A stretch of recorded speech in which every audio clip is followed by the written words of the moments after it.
আপনারা সবাই জানেন পাকিস্তান এবং বাংলাদেশ তারা আসলে কোনোভাবেই খুব বেশি সাকসেসফুল হতে পারছে না ইন্টারন্যাশনাল ক্রিকেটে, এবং দুই চিরপ্রতিদ্বন্দ্বী, এক সময় তারা দুই দল ভাই ভাই ছিল, দুই দেশ। এখন আবার সেই পুরনো মহব্বতটা আপনারা সবাই দেখছেন যে নতুন করে জাগ্রত হয়েছে, এবং এই বড় ভাই ছোট ভাই লড়াইয়ে শেষ পর্যন্ত আসলে বাংলাদেশ পাকিস্তান যখন মুখোমুখি হবে, আলোচনায় বাংলাদেশের দুজন ক্রিকেটার মেহেদী হাসান মিরাজ এবং শামীম হোসেন পাটোয়ারি, এই দুজন ক্রিকেটারকে নিয়ে আলোচনা করার কারণ হচ্ছে অন্তত একজন আজকের ম্যাচে বাদ পড়বেন। আজকে বাংলাদেশে যে 11টা খেলবে সেই দল থেকে অন্তত একজন বাদ পড়বেন। ইদার মেহেদী হাসান মিরাজ, তিনি এর আগের সিরিজে আপনারা জানেন ছিলেন না, তাকে ইনক্লুড করা হয়েছে সৌম্য সরকারের ইনজুরির কারণে, তিনি রিপ্লেসমেন্ট হয়েছেন।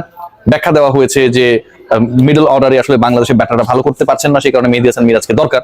তো এখন যদি মেহেদী হাসান মিরাজকে সেই কারণে নেওয়া হয়, মিডল অর্ডারে তাকে খেলানো হবে কিনা সেটা তো একটা বড় প্রশ্ন। আবার একই সাথে যদি মিরাজকে খেলানো হয় তাহলে বাদ পড়বেন কে, বাংলাদেশের বোলিং অপশন কয়টা হবে, এসব নিয়ে আলোচনা। আমরা যদি একটু শুরু থেকে আলোচনাটা করি যে আসলে ওপেনিং এ যে দুজনকে নিয়ে ডিসকাশন আছে, এই দুজনের মধ্যে কারো বাদ পড়ার সম্ভাবনা নেই।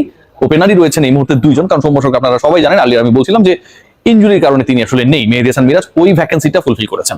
পারভেজ হোসেন ইমন রয়েছেন, এবং পারভেজ হোসেন ইমনের পার্টনার হিসেবে আমরা ডেফিনেটলি তানজিদ তামিমকে পাবো। বাংলাদেশ সবচেয়ে যে সিরিজটা খেলো, সেই সিরিজে বাংলাদেশের সাকসেসফুল যে কজন রয়েছেন তুলনামূলকভাবে টুকটা গ্রান্ট করতে পেরেছেন। পারভেজ ইমন আপনারা জানেন যে তামিম ইকবালের পরে দ্বিতীয় বাংলাদেশ হিসেবে টি-20 ইন্টারন্যাশনাল সেঞ্চুরি করেছেন। 53 বলে 100 রানে ইনিংসটা ছিল, পরে ম্যাচে ড্রপ হয়েছিলেন, সমালোচনা ছিল, তারপরে ম্যাচে সাকসেসফুল হন নাই।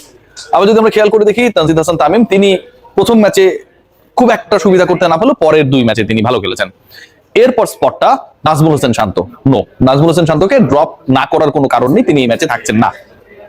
নাম্বার 3-তে আমরা লিটন কুমার দাসকে পাবো, এবং লিটন কুমার দাস কিন্তু মোটামুটি একটা ক্রাইসিস সিচুয়েশনে রয়েছেন regarding his form. Number 4-এ Towhid Hridoy, 1 থেকে 4 পর্যন্ত আসলে কোনো ডিবেট করার সুযোগ নেই। Number 4-এ Towhid Hridoy, number 3-তে Liton Kumar Das, 1 and 2-তে Tanzid Hasan Tamim এবং পারভেজ হোসেন ইমন।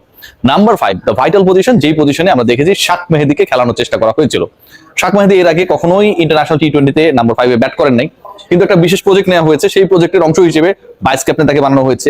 নাম্বার 5-এ খেলিয়ে তাকে মেহেদী হাসান মিরাজের একটা বিকল্প অপশন তৈরি করার চেষ্টা করা হয়েছে, এবং সেই অপশন তৈরি করতে গিয়ে বাংলাদেশ দল আসলে অপশনে বাইরে চলে গেছে, ভালো খেলেনি, খুবই বাজে ক্রিকেট খেলেছে। সো 5 নম্বরে ব্যাটার শেখ মেহেদী না, ক্যাপাবল তিনি না, যার স্ট্রাইক রেট বিলো 100, যার এভারেজ বিলো 15, সেই ক্রিকেটারকে নিশ্চয়ই আপনি নাম্বার 5 এর মতো একটা ভাইটাল পজিশনে খেলানোর পরিকল্পনা অন্তত পাকিস্তানের বিপক্ষে গিয়ে করবেন না, যিনি ইউ এর বিপক্ষেই পারেন না। তার মানে শাক মেহেদীর অপশনটা নাম্বার 5-এ নাই। যদি না থাকে তাহলে নাম্বার 5-এ কে ব্যাট করবে? শামীম হোসেন পাটোয়ারি, জাকের আলী অনিক? Definitely not. আমার কাছে মনে হয় যে যেই কারণে আমি বললাম যে ইদার মেহেদী হাসান মিরাজ খেলবেন অর আমাদের শামীম হোসেন পাটোয়ারি খেলবেন, যে কোনো একজন খেলবেন। 5 নম্বর অপশনটা যদি মেহেদী হাসান মিরাজকে খেলানো হয়, শেখ মেহেদীকে বা শাক মেহেদী যেভাবেই বলি না কেন, যেহেতু তার এসিসি কে বানানটা এরকমটা, তাকে বোলিং অপশন হিসেবে বা তুলনামূলকভাবে স্পিন ডিপার্টমেন্টের কনফিডেন্স যার উপর পাওয়া যেতে পারে, ব্যাটিং তিনি খারাপ করেছেন নো ডাউট, ভাইস ক্যাপ্টেন তাকে তো আর বাদ দিয়ে দিবে না নিশ্চয়ই, বাংলাদেশে অনেক কিছুই হয় সেটা আমরা এক্সপেক্ট করি না, তাকেও রাখা হবে। এখন যদি শাক মেহেদীকেও রাখা হয়, মেহেদী হাসান মিরাজকেও রাখা হয়, তাহলে তো একজন বাদ পড়বেন। পরের যে স্পটগুলো রয়েছে 6 এবং 7, যেখানটায় শামীম হোসেন পাটোয়ারি এবং জাকির আলী অনেক ব্যাট করেন, এই দুইয়ের মধ্যে একজন বাদ পড়বেন। জাকির আলী অনেক ইনফর্ম, তাকে বাদ দেওয়া যাবে না। শামীম হোসেন পাটোয়ারিকে বাদ দেওয়ার একটা সম্ভাবনা তৈরি হবে যদি মেহেদী হাসান মিরাজকে খেলানো হয়। আর যদি মেহেদী হাসান মিরাজকে না খেলানো হয়, তাহলে অ্যাজ ইট ইজ 11, নাম্বার 5-এ শাক মেহেদী, নাম্বার 6 এবং 7-এ আমরা যে দুজন ক্রিকেটারকে জানি, জাকির আলী অনেক এবং শামীম হোসেন পাটোয়ারি, তারাই খেলবেন। ডিসকাশনটা এখানটায় গিয়ে জমে যায় যে বাংলাদেশ এই সিচুয়েশনে কি 5 জন বোলার নিয়ে খেলবে, যেখানটায় তাসকিন নেই, যেখানটায় নাহিদ রানা নেই, যেখানটায় মুস্তাফিজ নেই, একজন এক্সট্রা বোলার তো প্রয়োজন হতে পারে। এবং একই সাথে মিডল অর্ডার বাংলাদেশের খুব একটা ভালো করছে না।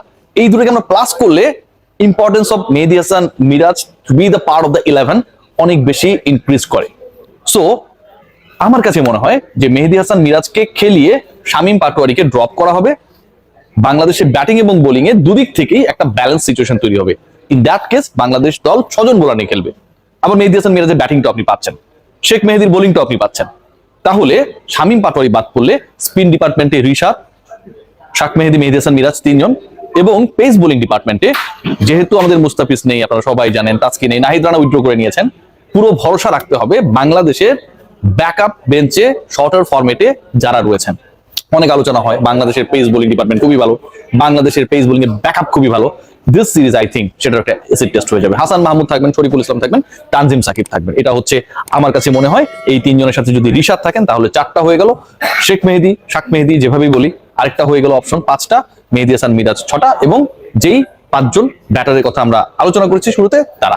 এই হচ্ছে 11। সো শুরু থেকে যদি শেষ করি, ওপেনিং এ পারভেজ হোসেন ইমন, তার পার্টনার হিসেবে আমরা দেখতে পাবো তানজিদ তামিমকে, নাম্বার 3 তে লিটন কুমার দাস, নাম্বার 4 এ তাওহিদ হৃদয়, নাম্বার 5 এ মেহেদী হাসান মিরাজ, নাম্বার 6 এ সাকির আলী অনিক, নাম্বার 7 এ শাক মেহেদী, নাম্বার 8 এ রিশাদ হোসেন, নাম্বার 9 শরীফুল ইসলাম বা হাসান মাহমুদ, নাম্বার 10 শরীফুল ইসলাম বা হাসান মাহমুদ, এবং নাম্বার 11 এ তানজিম হাসান সাকিব।